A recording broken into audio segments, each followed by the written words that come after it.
Good afternoon, old gun guy here. Today's video I've been putting together over like a week and a half or so. The weather's been really bad. It was sunny 2 minutes ago. It's cloudy again. Rain, cold. But today's video is on the AR-10 pattern rifle and my budget build AR-10 that I put together here. I'll explain about that in a bit. And the 308 Winchester or 7.62 by 51 Nato cartridge. I'll go into the cartridge first. The 308 Winchester, the 7.62 by 51 Nato, is a full power rifle cartridge. It's what's termed a battle rifle cartridge, as opposed to a intermediate assault rifle cartridge like the 7.62 by 39 or the 5.56 by 45 Nato or the 223 Remington. It's descended. Its parent was the 3006, and its mother was the 300 Savage, which actually had 3006 ballistics in the 1920s and is a much shorter cartridge than the 3006. The 06 is really descended from the German 7 and 8 millimeter Mauser, at least the basics of the case. But after World War II, they wanted a modern battle rifle. You have to excuse the shooting in the distance. That's one of the neighbors. That's what's good about living in the country. In a shorter action rifle, and they were looking for a new battle rifle to place the M1 Garand. So they did some experimenting with the 300 Savage, which is 30 caliber 7.62, has a 48 millimeter case length, and they eventually come up with a compromise between the two, and it's the T65, which is the 308, or the 7.62, what became the 7.62 Nato. Was adopted for the M14 rifle, which they selected. The U.S. Army also had a rifle trial, the FNFAL. A last-minute rushed entry was Armalite, which their chief is a division of Fairchild Aircraft. Their chief designer was Eugene Stoner, and he designed this very fine system, the AR-10. The original AR-10 had a charging handle on the top of the receiver, but a very innovative design, and it wasn't accepted for the military. It was too futuristic for them, I guess. But it was scaled down, and a few years later, to the AR-15, which became the most successful U.S. military infantry rifle in history, 63 to today. Various iterations from the original M16, A1, A2, A4, on and on and on. And the 223 Remington cartridge. It's basically a scaled down version of the Eugene Stoner's AR-10, which was designed for battle rifle cartridge. The 308 pushes a 150 grain bullet, about 2750, 2800 feet a second of full metal jacket. The original 3006 loading was 2750, I believe, or 2700, same bullet weight, 147. The 308, serves on today, or the 7.62 Nato.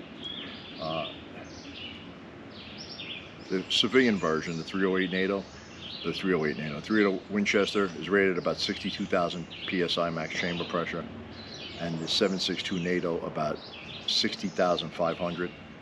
But I've shot for decades interchangeably 308 and 7.62 Nato and back and forth, and I reload and examine the cases.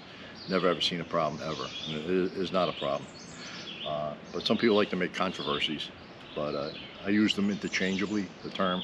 The civilian designation is 308 Winchester. 7.62 by 51 is the metric designation, or 7.62 Nato, the military designation. The cartridge was adopted. The shortest serving U.S. infantry rifle was the M14. It probably shouldn't have been selected.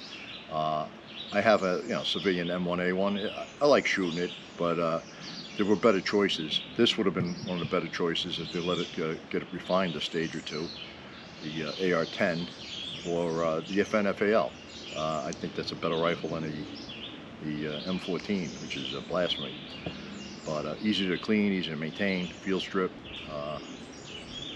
and you know, just from that era of the full power battle rifle. In the 60s, it was eclipsed by the assault rifle, both the AK, the Soviet bloc weapons, and American M16 series in 223. 308 thousandths of an inch projectile. Like I said, operating in chamber pressures approaching max of 62,000. I think both rounds, the 308 and the 7.62, are proofed at 75,000 psi before they leave the factory, the weapons or the rifles, be it a bolt-action hunt rifle or a battle rifle. I go into the rifle. Like I said, Eugene Stone designed the AR-10, but Fairchild was having financial problems, and they sold both of the patents to Colt, the AR-10 and the AR-15, and Colt took the ball and ran with them, and millions and millions of them have been made. You know, civilian use, semi-auto versions, the selective fire versions. One of the great, well, two of the great design features was the straight line design. So the barrel is in line with the bolt, is in line with the buffer, or the bolt, you know. It's best demonstrated here. There's no tilting of the bolt. Everything goes straight line into the stock. So it reduced recoil on, you know, full automatic fire. But obviously any rifle weighing 10 or 12 pounds firing 308 full auto is not going to be very controllable. So it's kind of a useless feature. Where this shines is in the semi-auto realm. The other big patented design feature was the direct gas impingement system. I think you can see it here. I don't know if you hold it the right way. You see the gas block, the gas tube going all the way back into the receiver, which goes into the top of the bolt carrier. This is a AR-15 or 223 version of the bolt carrier, but they look identical. It's just that the big brother, the father, is very scaled up. It lends to accuracy. The straight line design lends to more controllability and less felt recoil. The direct gas impingement leads to accuracy because you have no reciprocating moving parts, pistons or anything else, on the barrel, altering the barrel harmonics. So, you know, barrel's like a tuning fork when you fire a bullet. There's no distortion. You know, the gas is just tapped off, runs back into the action cycles of the gun. In the last decade or so, there's been a lot of, you know, everyone wants a piston gun or whatever. This system works fine. I've shot ARs, including the first one I ever bought, a Colt SP1 AR, 1979. It was $380, new in a gun store. Came with 3 magazines, a bayonet, and a sling. And I still have it to this day. I shot it for decades. But that's the system. Those were his two big patents. And his modular design, the takedown pins, how you can separate the upper and lower receiver. The forged aluminum upper and lower receiver, which ain't taking the stress of the shot. His was a barrel extension and the bolt locking into the barrel extension. Steel barrel extension and a steel bolt. And on this little AR-15 bolt, you know, it's locked. The gas drives the bolt carrier back. The little cam pin, you know, shifts as the bolt carrier is going back. It unlocks the bolt and cycles the gun. That's the basic operation of the gun. Pulling another trigger. The AR-10, the standard capacity magazines at 20. These are magpuls. They're 10. They're good for shooting prone or off the bench. Although the 20s ain't too bad. And this would be the 25 version, PMag. These are all PMag. And these are some DPMS mags. Duramag, C products. This one actually works. The other one I have, the last couple of rounds, if it's firing it, it spits the rounds out and jams the gun up. So I've marked it and put it to the side. This started out life as a DPMS Panther carbine, 16-inch barrel, collapsible stock. It was beat to hell. I found it in a gun show. Dealer, you know, he had some beat up stuff. Whoever owned the rifle shot it, just jammed it away in a closet. High humid environment. The interior of the barrel was all rusted. The exterior of the barrel had rust spots on it. The receiver was a little marked up and stuff. So, but I just wanted it for the parts. I was going to build an AR-10. So I got it. I tell you, I paid $550 for it, you know. And come back, I cleaned the barrel. I lapped it with lapping compound to get some of the rust out. It looked like a World War II surplus gun. That's how much rust was in the bore. Lapped it, and then shot it a few times, and then I fire lapped it. That's when you put lapping compound on a projectile, and fired a few rounds at it. I got the bore back, but I didn't want a 16-inch barrel. But I just wanted to save the bore, or save the barrel in case I had a project down the road.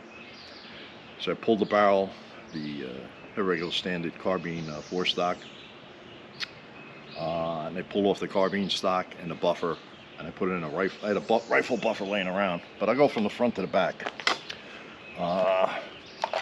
20-inch barrel. I'll go into the barrel in a minute, but I started out with the basic, you know, DPS Panther parts, and I went as I went.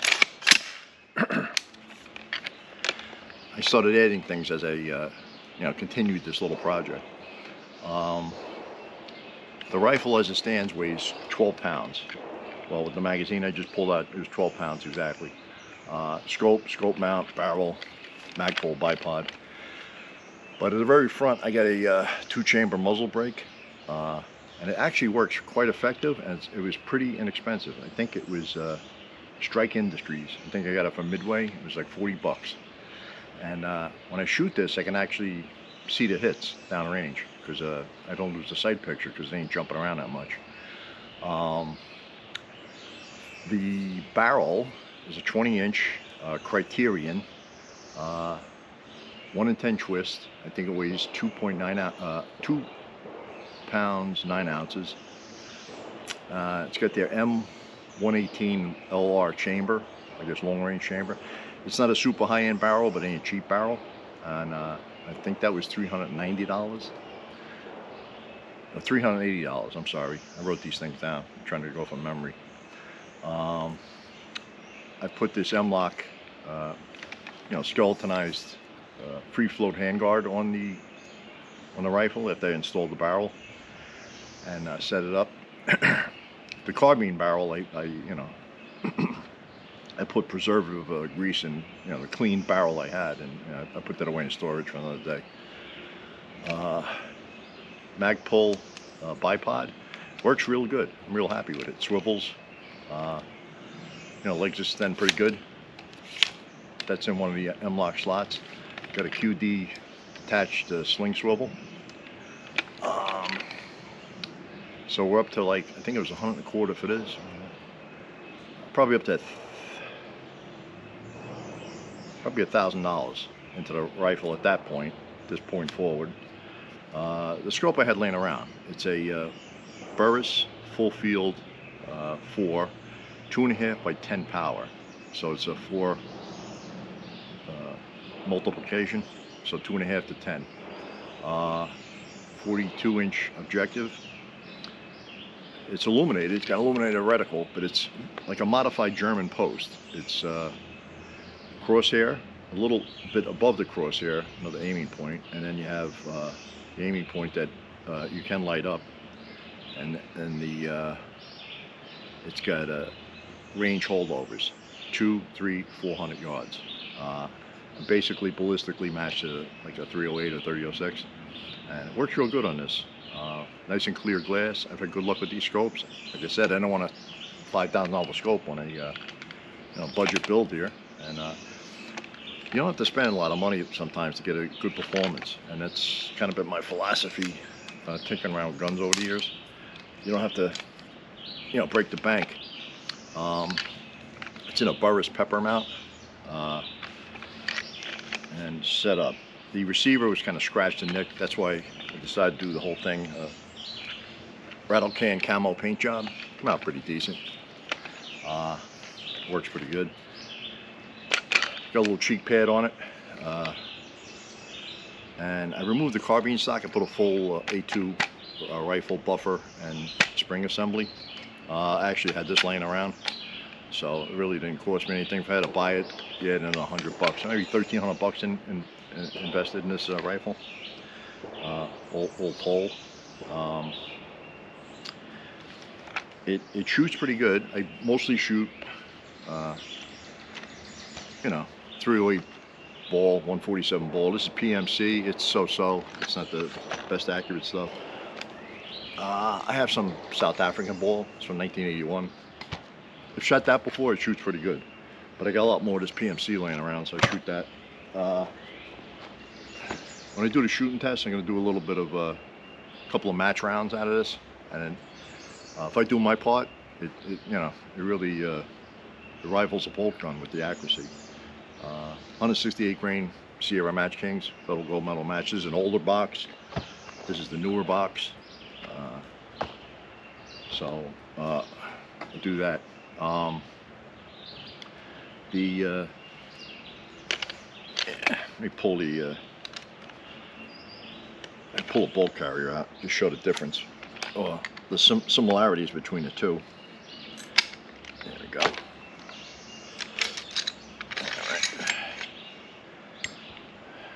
Let's put this here. All right. Knocking everything off the table. All right. So this is Dad. And this is Son. Yeah. Obviously everything's the same, just scaled up. A lot bigger mass, a lot bigger bolt face. The gas keys look exactly the same size, and they probably are. The thing with the AR-10 pattern rifles, it was never adopted as a standard military rifle, so all the AR-15 parts are all standard. You can swap from one gun to the next, except my original Colt SP1. The front hinge pin is 2 screws. It's not really, it's a hinge pin, but it comes apart with screws, not push pin. If you notice on this, DPMS, it's got like a curved, lower receiver, curved upper receiver. That's one pattern. The other pattern, AR-10s have a angled. I think Aero Precision makes them like that, and Armalite. This modern descendant or owner of the name of the company that makes AR-10 style rifles. So all parts are not interchangeable. Barrel nuts are not interchangeable. There's a lot of proprietary stuff with the AR-10, so you got to be real careful when you're ordering parts and make sure they fit your gun, or they're going to work for your build. Like I said, I built this to plink and knock around. It's a tool, it's a fun tool. It's also a very useful tool, defensive tool. The military M110 is similar, concept to this. And, obviously you want a 20-inch barrel on your rifle to get the most out of the 308. Ideally, I think optimum for a 308 is 22-inch barrel, where you burn all the propellant up, but you get good velocity of a 20-inch. And everything's a compromise. Let me just stick this bolt back in. And actually needs a little oil.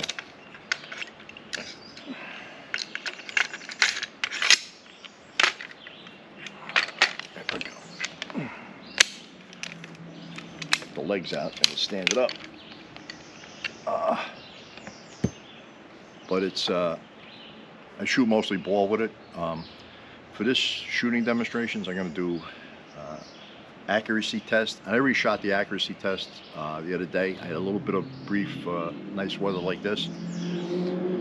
The first cycle, the first round, I did 2 tests. The first one, I had the scope on 2.5 power. I was rushing because a storm cloud was coming in, and the woods started shaking.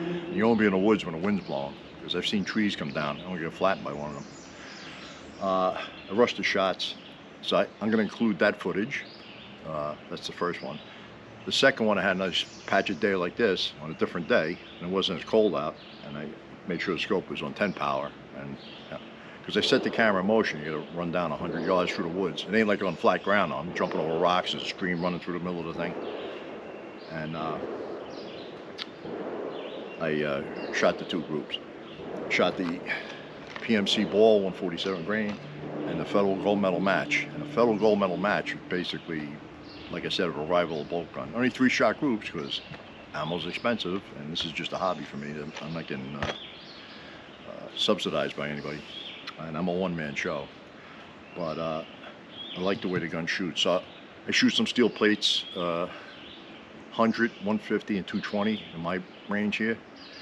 And then I went out to the public 600-yard range. I shot it from 405 and 600, and I'm gonna put that footage in there. I have my long-range camera. I had my friend spotting for me on and off. Pouring rain, fog. The fog would clear. You get a few shots in. The wind would blow on the face. That range, it's got a mountain on the one side, and a mountain forms like an L but twisted. And the wind down like 500 and 600 goes back and forth. It ain't steady. And the art of any long-range shooting is dope in the wind. The elevation is a mathematical formula, but dope in the wind. And I'll include the few misses I made and hits on the plates and stuff. But the 308, 4.5, 600, it really smacks with authority as opposed to the 223. The 223 wasn't designed to be shooting at distances. The 168 grain gold medal match stays supersonic to half mile, so it's about 880 yards. The military uses 175, and that's if you want to stay supersonic to 1,000 yards. And that's where your predictable accuracy is, as long as the bullet's traveling above the speed of sound. When it enters that transonic region, that's where your predictable accuracy goes out the window. So I'll do the long-range shooting tests, demonstrations, a terminal effects test. I'll shoot this thing on water jugs with the ball ammunition. Plywood, simulates 6 inches of water, plywood 6 inches, all the way through the standard test. In all these videos, the history's in the beginning. I'm abbreviating some of the history because of the, I've covered the 308 a few times before. I forgot to mention the trigger pull. I got a gauge here. Oh, that's another thing that cost me money. I got about $13.50 in a gun. I changed the original trigger out. It was really gritty. I shot it for a while. It was really gritty and heavy and creepy. I put a Wilson Combat Tactical trigger in this. I think I paid $175 for that. Breaks like a glass rod, nice and clean. It's about 4 pounds it breaks at. Let's see. Do it real quick.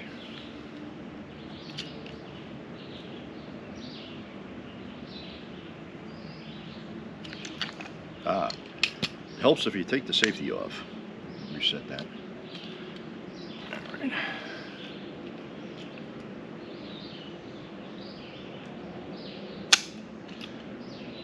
Four and 3/4. So, but it feels real nice. I can tune it down a little bit, but that's fine enough for me with this rifle. And I do my part, it performs right. The biggest thing with a trigger, you want predictability, and for it to break clean on any type of precision rifle. A few other things, yeah. It's a tool, good target shooting tool. With the rule of law, could you use this to defend your property? Of course. But you'd have to have a real specific situation to justify shooting somebody 200-300 yards away, 400 yards away. Obviously, it's a good tool. Without the rule of law, it would have to be some type of governmental collapse. What could cause that? It could be a pandemic. Where 10 or 15% of the population died. That would collapse the country. Rule of law, be no government, things would really break down. COVID was 0.4%. I think the Spanish flu might have been 2% of the population back in 1918. It could be anything like that, a collapse of the power grid, solar flare, nuclear EMP, whatever scenario you could design, think of, you'd be on your own. And then it's basically, bad guys coming for you. when there's no police or government to restrain the 5 to 10% of the population who are evil, they come out and do bad things to good people. So evil's always been with us. So thank God you're an American. You can own something like this. And if none of that bad stuff ever happens, which I hope it never does, you can enjoy plinking with this thing, which I do. And it's just a cool build. And it's something you might want to consider if you want to reach out with a semi-auto rifle. With that, I'll go through the tests, and I'll come back with my observations, the results, summary, whatever we found here. So let's get to it. Okay, just a quick 2-shot chrono test. Just a baseline for this 308 AR-10 build here. I'm going to use this 147 PMC bronze FMJ, kind of like NATO ammo. The other camera's already running on the chronograph. 2 shots.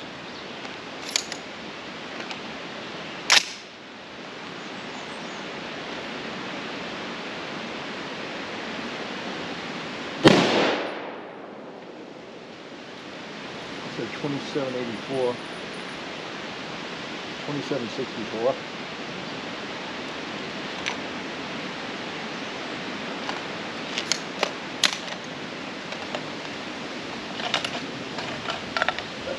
We'll hang up there. Must have a bad feed lip on that mag. And second shot. 2751. And I'm losing the sunlight. So I have to swap this mag out. It's acting up. Gonna do a thermal effects test after this, and then various distance shooting demonstrations. So let me set up the thermal effects test and pause this, pause the other camera.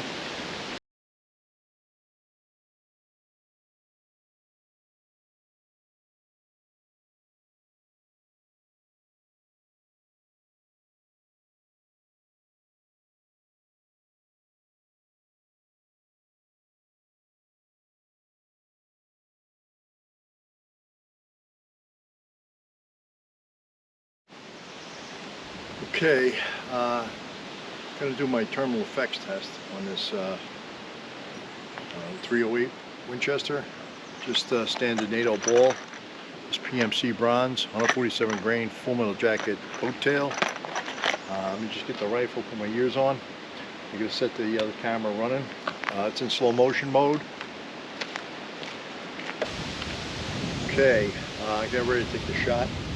One 147 grain full metal jacket PNC bronze round. It's basically NATO spec. This is a PMAG 10 shot, like a bench rest. You can prone a bench rest.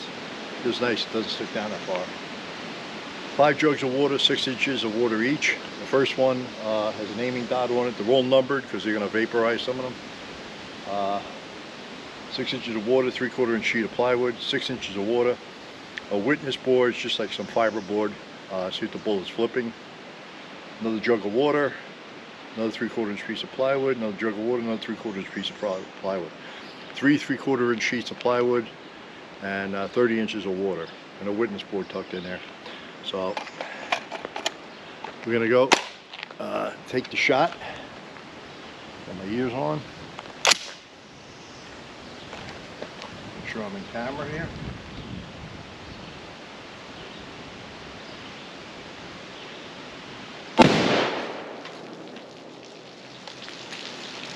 Okay. Massive hole blew through the plywood. Let me clean this up, pause this camera, and we'll bring it in for the results.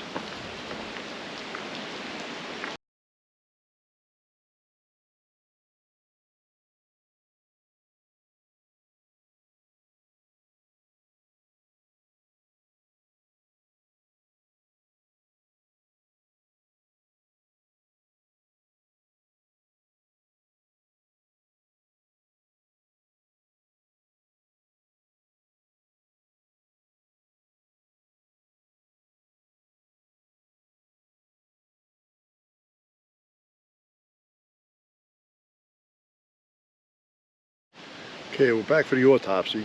The first two jugs I had sitting on a half-inch sheet of plywood to mitigate the hydrostatic shock when the bullet vaporizes the water. This way it keeps it from destroying my cheap plastic table. But good result. And I did recover the projectile. It was on the ground. That was the aiming point. Bullet went in there. That's jug number one. Split the jug. Come out here. Still going straight and true. First piece of plywood. It entered there. And it exited there. Still going nice and straight. That was a 25 test. A low 25 was marked. That's the 308, and that's plywood number one. Jug number two, it started destabilizing, and it blew it to smithereens. I can't tell where the bullet went in or went out, but it started flipping then. And the reason I know that, this is a previous shot. This is the bullet. It's going sideways. Through the witness board between water jug number two and water jug number three. It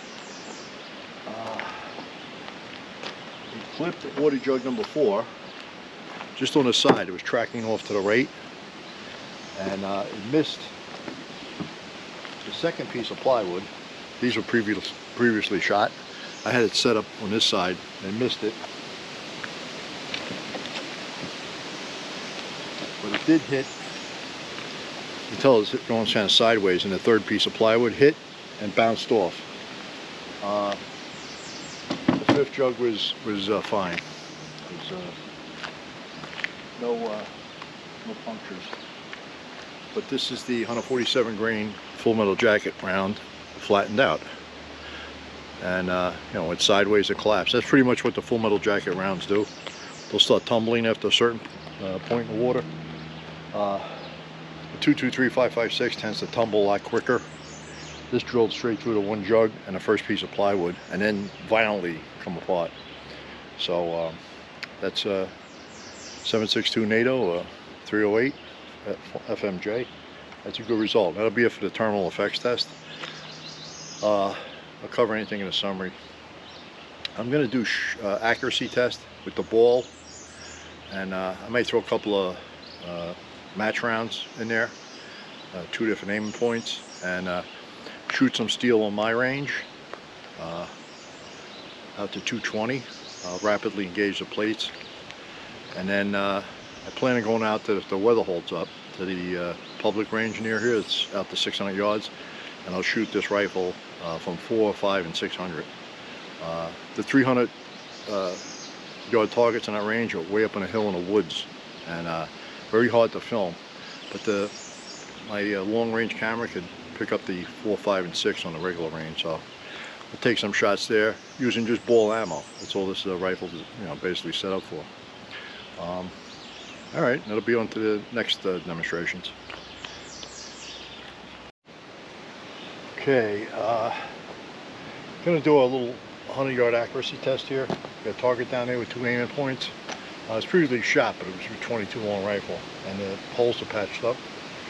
I'm going to do 3 rounds, because 308 is expensive, of PMC 147 grain full metal jacket. I'll do that at the bottom aiming point. And that bottom aiming point will be the ball, and I got 168 grain Federal gold medal match. I'll do 3 shots of that in this magazine. Just gonna put my ears on. The other camera's already running. Crank the scope up a little bit. On 2 power. Put up on 10. And first up is the PMC ball.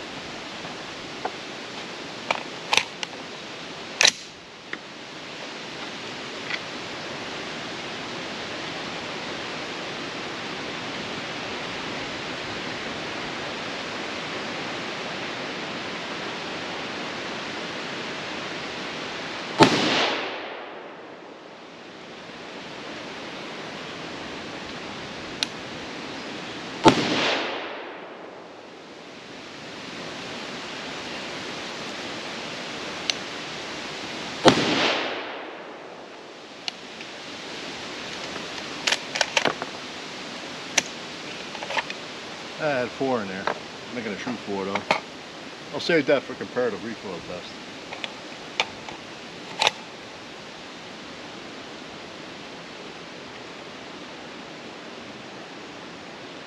Now to 168 at the upper aiming point.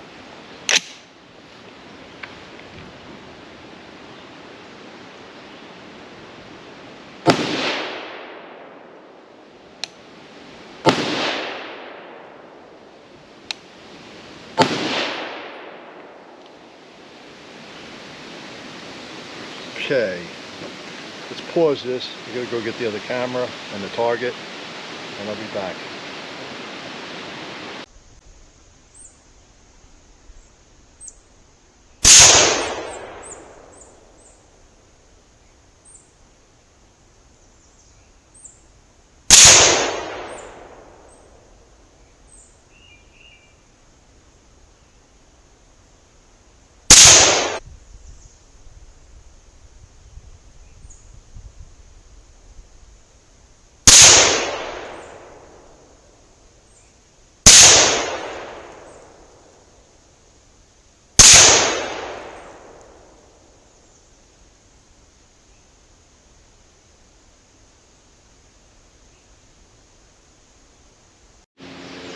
Okay, we'll do a 100-yard accuracy test.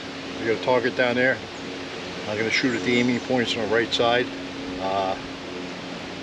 The top aiming point will be 168 grain Federal gold medal match, and the bottom aiming point will be 147 PMC full metal jacket NATO spec. Actually, I'm going to shoot the PMC first. It's the first 3 rounds in this magazine. It's followed by the 147 PMC.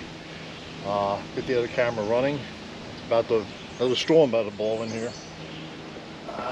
Got the scope on 10 power this time. Let's see.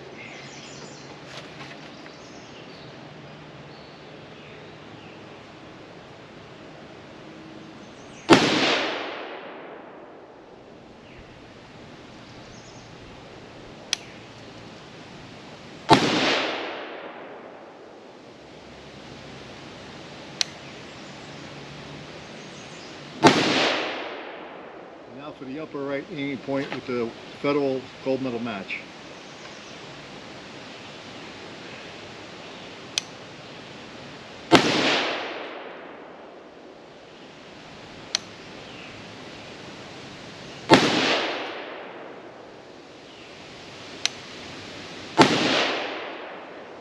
Okay, that's our 6 shots. I'll pause this and go get the target.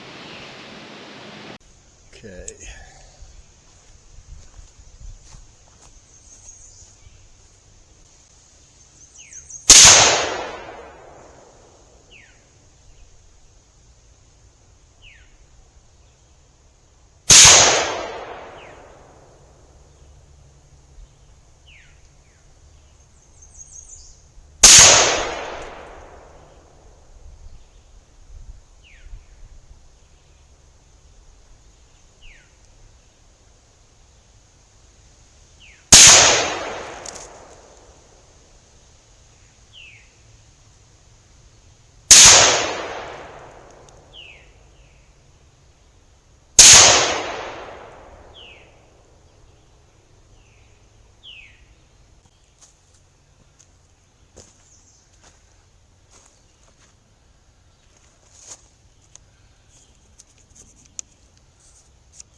Okay, back from the 100-yard target.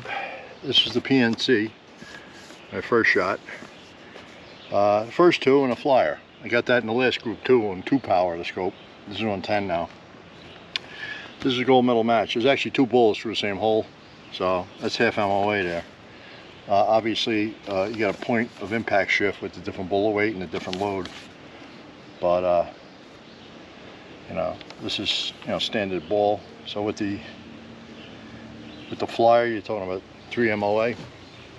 Not the best, but on the cold bore shots, you know, 1 or 2 shots, it generally does that with this PMC. I have some South African 308 I'm going to try, not today, but it generally prints better than the PMC, but this is what you can get available today.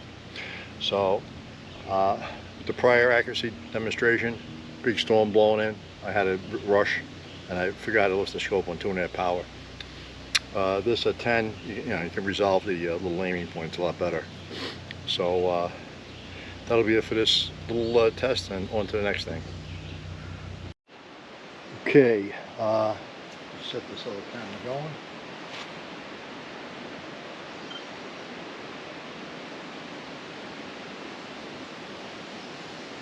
Okay, that's recording. Gonna fire, I got 6 the PMC in the mag. I'm just going to engage the plates from 100, 150, and 220. When I shot the accuracy target, I was 2 inches off to the left, 2 on my way, and this was adjusted 2 on my off to the left. I dialed it back out down to 0. I was on a different range and doing a windage, and I forgot to turn it back. But they grouped all right. I had one flyer with the PMC, but that was me. I forgot to crank the scope up to 10. I wound up cranking it the other way and just taking the shots. It was on 2.5 power, so. But you can still rapidly engage the targets like that. Put my ears on, and we'll take the shots.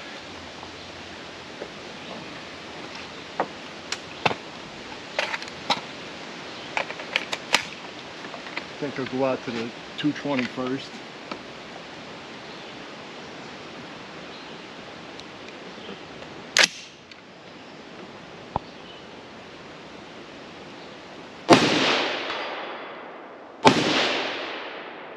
It's 2 and a 220. I go to 150. Big plate. All right. And little plate on the left. And then the 100. And the 220 again. And that's the beauty of AR-10.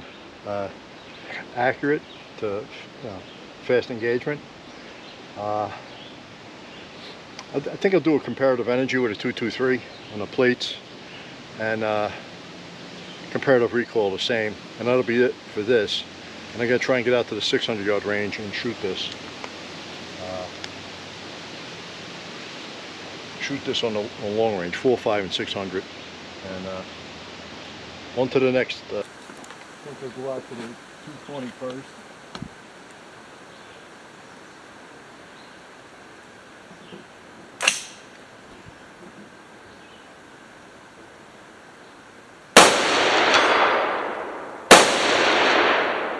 It's 2 and a 220. I go to 150. Big plate. All right. And little plate on the left. And then the 100. And the 220 again. And okay, I'm going to do 2 and 1 here. I'm going to do a comparative energy test, 5.56, 223 versus the 308.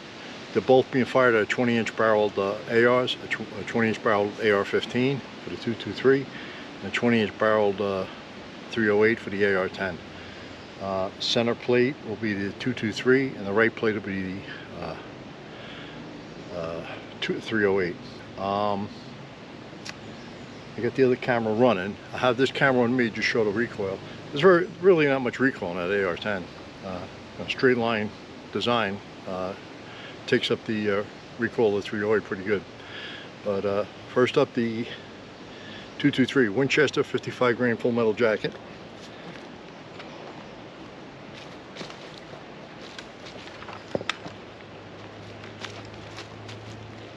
Alright.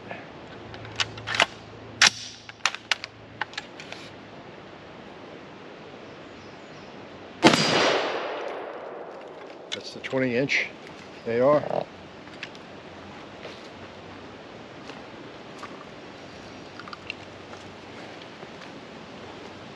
And now our AR-10.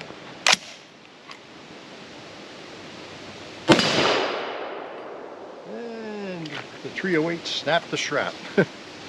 So that's on the camera.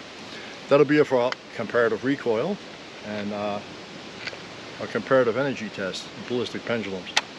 Recoil really is not bad at all. So on to the next.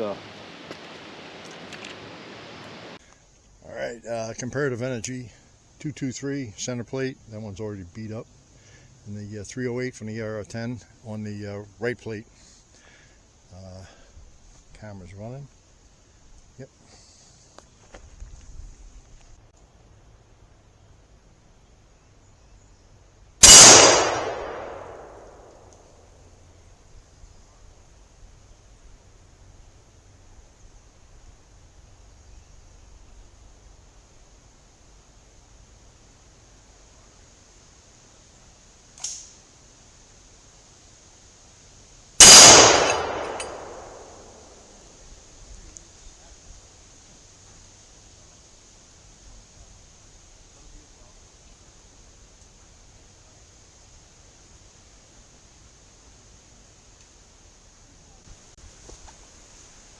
Alright, a lot more energy in the 308. Ripped the strap right, no damage to the plate, but it destroyed this strap.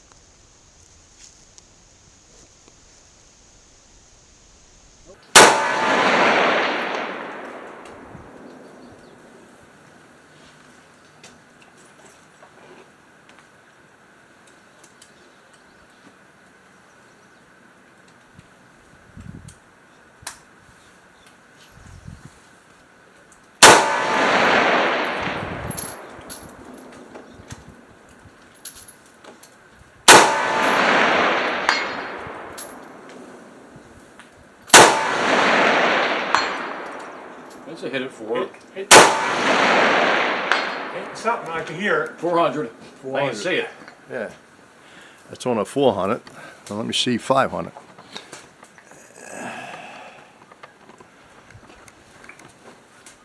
Just see if my dope is on.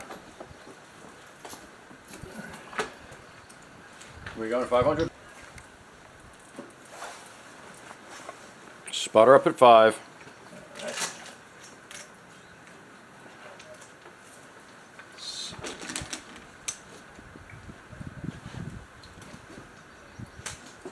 I'm shooting the torso. Yep. Negative visual.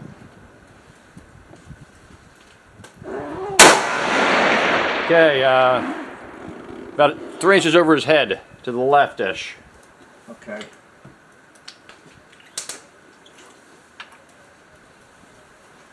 Slightly left. Have to dial it down in here.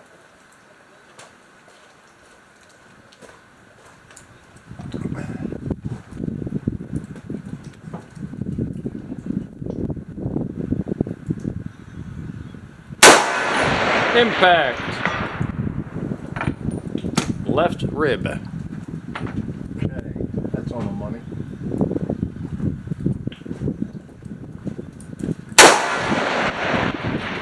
Belly button.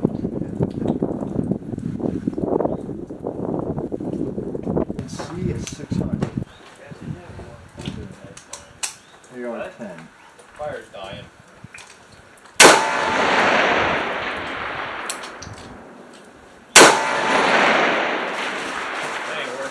You hear it hit something. No. I'll take it out. I didn't wipe my legs too. Yeah, they're water damage, bro. I know.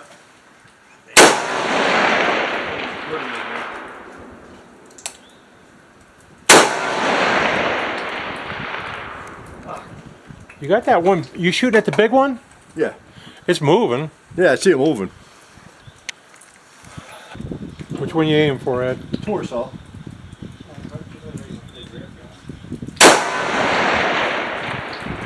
I think you were low, like the right hip. Okay. Try that. Yes!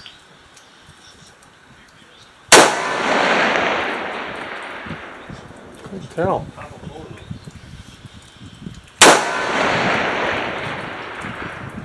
It's moving. It's moving, so I assume you hit it.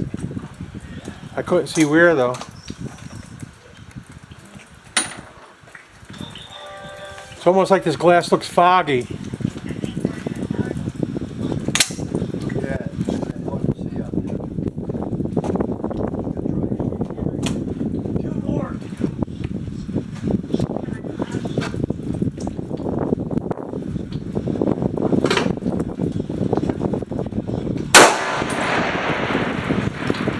Got anybody? Can't see. Go for it. You got it. I don't see where you hit it, but you hit. Mid-range, it was drifting right. Okay.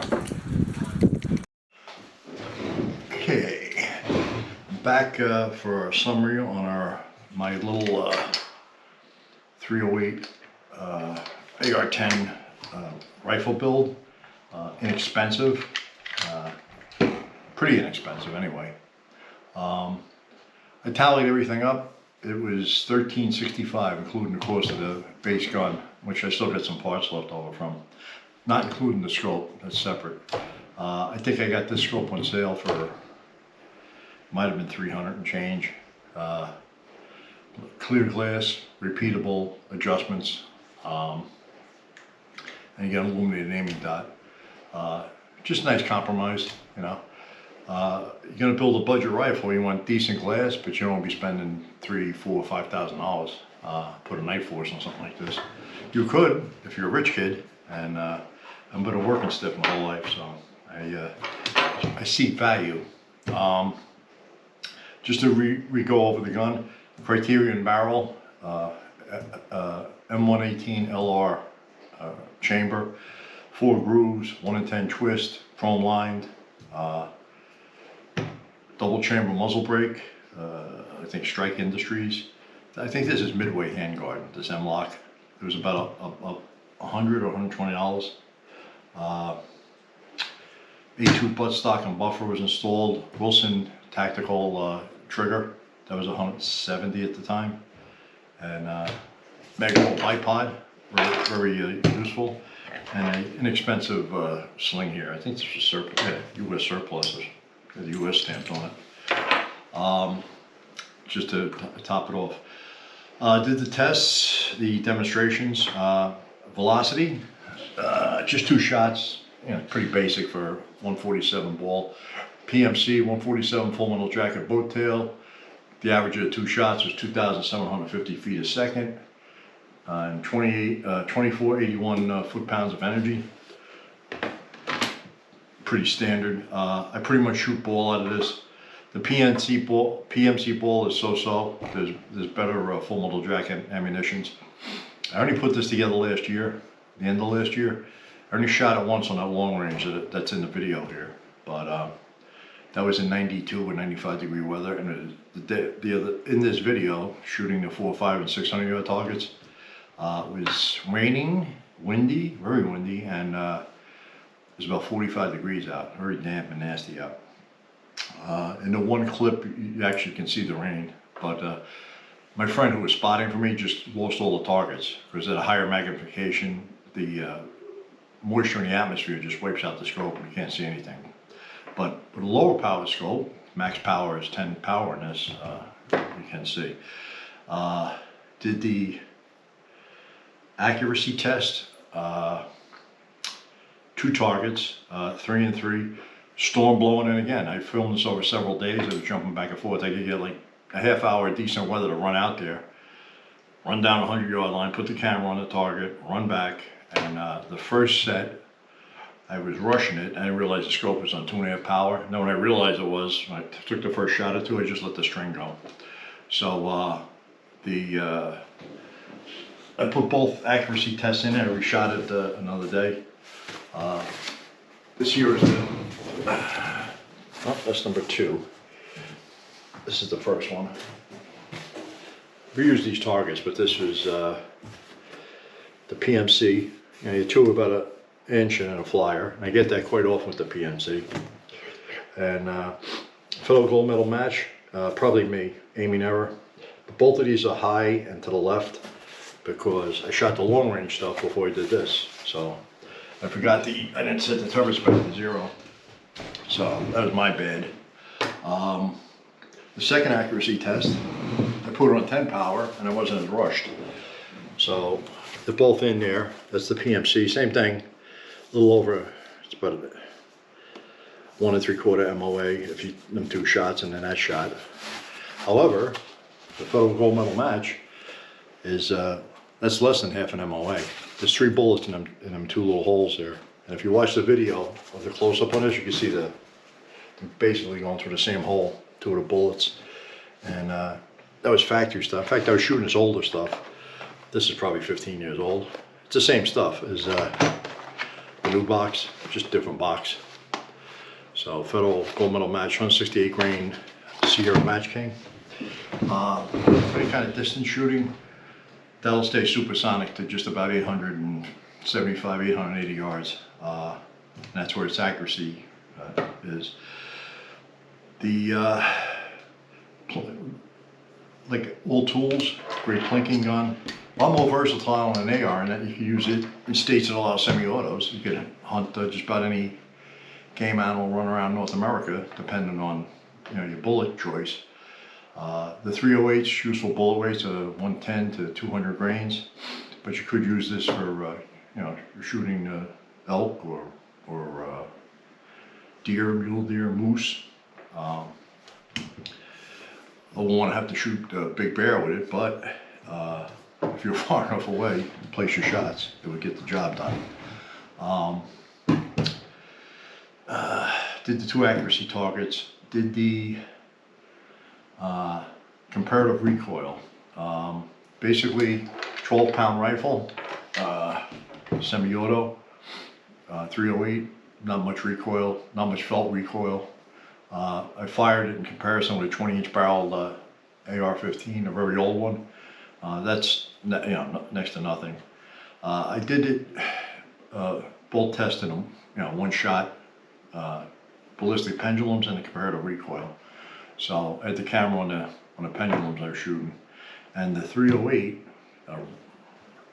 struck the plate with such force that it ripped the bolt right out of the strap. So I got to replace the strap there. But you can see that on the camera there. Did a terminal effect test. Recovered the projectile, which is here. 147 grain full metal jacket. It kind of flattened out. That's kind of typical. I had 5 6-inch jugs of water. First jug of water, 3/4 inch piece of plywood fresh. Second jug of water, a witness board. That's the catch. See if the bullet's starting to flip. Third jug of water, a sheet of plywood behind it. 4th jug of water, another sheet of plywood. The 5th jug of water. The bullet drilled clean through the first jug, didn't destabilize, split it, entered the plywood nice and clean bullet hole, clean through. I showed that on the autopsy of that. It started destabilizing after I completed the first piece of plywood. It started flipping in the second jug, which just vaporized. All the energy was like dumped there. And in the witness board between 2 and 3, you could see the projectile going sideways, and it shredded the third jug too. It was deviating off to the right, so it missed the piece of plywood behind the third jug. Clipped the 4th jug, went through it, both sides, ripped the right side of it off, and struck the edge of the 3rd piece of plywood, put a big sideways divot in it on the right edge, and was laying on the ground about 2 feet away from the table. So 308, 306, I've done that with 303 British Enfield, 8mm Mauser. They tend to drill, the first jug of water, and then they start flipping. The 55 grain 223 flips in the first jug and starts dumping all of its energy and shredding through the board. It's a very effective wounding round as long as it's fired at a rifle barrel under 200 yards. Very effective in stopping. Like I said, a tool for plinking. They have long-range competitive target shooting. I don't do any of that anymore. In my police career, I was the politically incorrect term would be sniper, but did that for 12 years. Sharpshooter, they prefer that, which totally differs than the way military snipers are trained. They're trained for distance. Police, no more than 200 yards. And I go into why. There's, multiple liability factors, and it's basically aimed at hostage rescue, not military. If you wound somebody 800 yards away, you've accomplished a mission. Doesn't, in the police realm, it's a different animal. Basically, you're going to drive a bullet through the computer, so the bad guy that can't pull the trigger on a hostage, and that's what we train for. But it's a fun gun to shoot. You don't have to spend a fortune to have a decent firearm. You get the parts, you build it yourself. The genius of Eugene Stoner was the modularity of this whole system. How you can, without a lot of training at all, you can build one of these from scratch. And many people do. And there's tons and tons of videos of how to do that online. I've built my share of AR platform rifles over the years. This is my first AR-10 though. They're all based on the smaller, the son of this, the AR-15 base. 300 blackout, 6.8 SPC, a couple of 223 versions. Did the steel plates in the yard.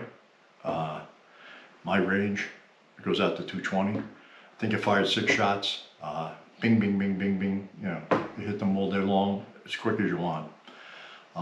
Then I traveled out to we got a public range around here with my buddy, and it runs out to 600 yards with steel. And the torso plates are the same size as the one I got in my, it's like 75 yards on a bench. But if you stand where I do a lot of videos, it's 50 yards.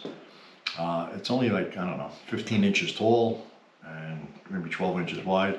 So that's what's hanging out there on them videos from 4, 5, and 6. Raining out, windy, the ground soaking wet, so you can't really pick up the bullet strikes. My friend with the spotter scope, my 2 friends actually, they could sometimes see the hits or the misses. Under good conditions, the spotter scope, you can track the vapor trail of the bullet, and that's how you really spot. You see where it's going. I can sometimes, on a good day, in a rifle scope, catch the vapor trail and self-correct. I wasn't far off, but the windage on that range at the 5 and 600, it goes 500 is going this way, left to right, and 600 is going right to left. It swirls around. It's kind of like a box canyon, if you will. But you can still do your part. The rifle did its part, especially with the 2 or 3 MOA PMC ball. That's what I shoot, not true match stuff. You see a few of the misses at the various different and the hits on the plate. And you can see at 4, 5, and 600 yards how much energy 308 deposits on steel plates. I've shot 223 out that far. I got a kind of like a 223 version of this, 69 grain Sierra Match Kings, and the impacts on the plates are nothing like the 308. So it's a very versatile round, very accurate round, and heavily accurate round. Not a hiccup out of this gun. Everything's cycled. It was even a little dry. I should have lubed up the bolt a little bit, but like I said, I was rushing around trying to do this. What can be said about it? There's many, like I said, a lot of AR-10 parts are proprietary, so you gotta be careful when you're building something that everything will go onto your upper and lower receiver and fit barrel nuts, the receivers. Like I said, this got the DPMS. I think it's a Stoner pattern also. This, like I said, this takes Stoner or SR25 style mags. This is the DPMS mag that came with it. The other one I had in the video was messing up, so I marked it and put it off on the side. But this one works fine. Standard capacity 20 rounds. Some of them don't take the SR 25 mags, and the receivers. I know Aero Precision for a fact, and I think Armalite, their receivers angled at a 45 degree, comes down, 45 degree angle, and meets up to the lower receiver. This is more, has a curve, so they won't interchange. There's a lot of stuff that won't interchange, unlike the AR-15, which everything interchanges. I'm trying to think. Will I do something with this in the future or some other shoot? Yeah, possibly. But I figured I have a wide interest of firearms. I like very old stuff, esoteric stuff, oddball stuff that you don't see every day, and the modern stuff too. I enjoy the military pattern rifles. We call this a military pattern rifle, even though it was never adopted by the U.S. military. It's a good little inexpensive build. Like I said, the finish is beat up. Walmart camo spray paint, rattle can camo job. It looks pretty good on this gun. So with that, making this video long enough, I'm an old gun guy. If you like what you see, like and subscribe and comment, and I'll get back to you when I see the comments pop up. With that, have a good day.